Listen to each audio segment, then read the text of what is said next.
Meni kanalimda Oqqo'rg'onliklar aktivmi yoki Alimkentliklarmi? Alimkentlik bo'lsangiz oluvchani qoldiring, Oqqo'rg'onlik bo'lsangiz kommentariyaga mana shunaqa belgini qoldirib o'ting, ko'ramiz Alimkent aktivmi, Oqqo'rg'on aktivmi. Qaranglar, sotiladigan dashniy stol-stullar bor ekan, manzilimiz Alimkent dehqon bozorini Qo'yliq tomonga qarab yurganinglarda avtodo'kon yonida zaminamaslar, bilasizlar. Bu zaminamaslarning ro'parasida joylashgan yangi do'kon ochildi. Kelasizlar, meni nomimdan kelsanglar, menimcha narxlarni ham yana arzon qilib berishadi. Narx-navoni ko'ramiz, tanib chiqamiz.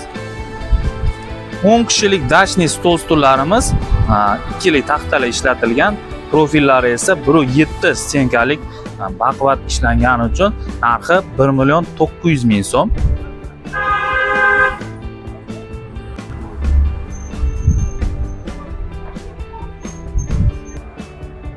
Xohlaganlarga to'qilgan stol-stullarimiz ham mavjud.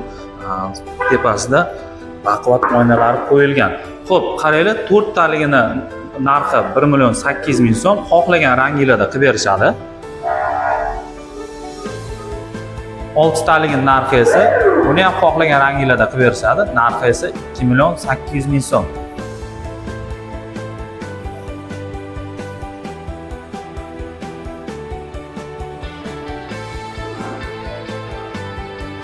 Stalovoy, oshxona va o'zimizda xonadonlarga ishlatsa bo'ladigan temirli stol-stullarimiz. Xo'p, bular narxi 750 mingdan boshlanadi.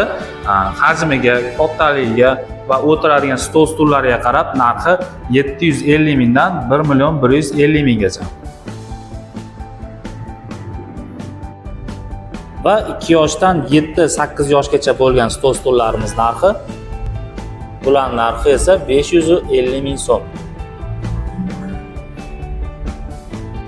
Oqqo'rg'on, Bo'kadan bo'lasizmi, Alimkentdan bo'lasizmi, kuchlik soldatskiy hamma joyga dastlabki kelishilgan holatda yetkazib berishadi.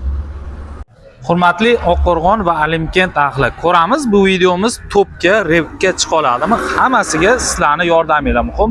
Like, repost tarqataverish kerak. Kelajakda xudo xolasam hammamizga shu stol-stullardan nasib qilsin.